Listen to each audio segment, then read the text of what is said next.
All right, guys, so now we're on to the pulse timer. I've already changed that timer, so we had an off delay before, right? So I've now changed it to a pulse timer now. And once I've made that change, then remember that I had to download it to my PLC SIM, or if you're using the physical PLC, then download it to your physical PLC because you've made a software change, right? So it doesn't see it. You may change it here on the computer screen, but the PLC will not see that change until you download it.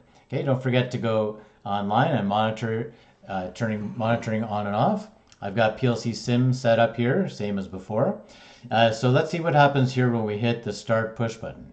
All right, so here I'm clicking here. I'm going to make use of the virtual push button here to see what happens rather than setting this bit over here. I find it gives me a little bit more control over what's happening. So I'm going to press that start push button.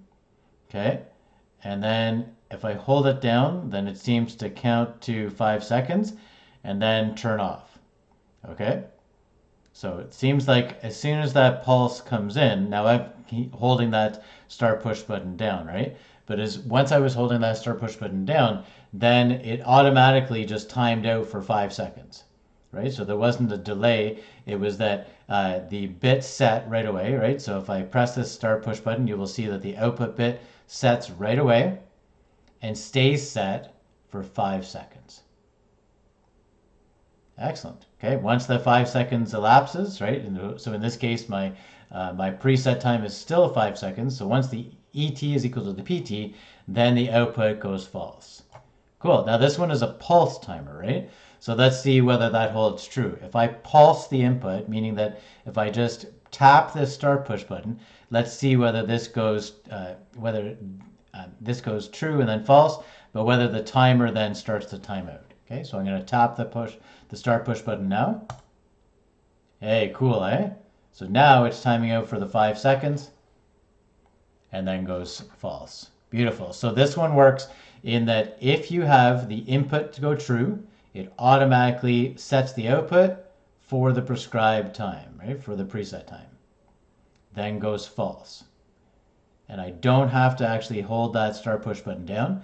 I could have a little one shot come in, right? So just pulse into this timer, times out for the preset time, and then once the preset time elapses, then the output goes false. Okay. Anytime that it is timing out, right? So let's see if I press the push button, right, and then press the push button again, it makes no difference whatsoever.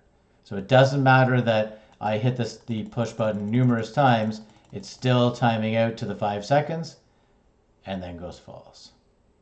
Cool. All right, guys. So another timer that you can make use of. I mean, most of the time we're going to be making use of the on or the off delay timer, but there will be some instances where this guy might come into play and be useful.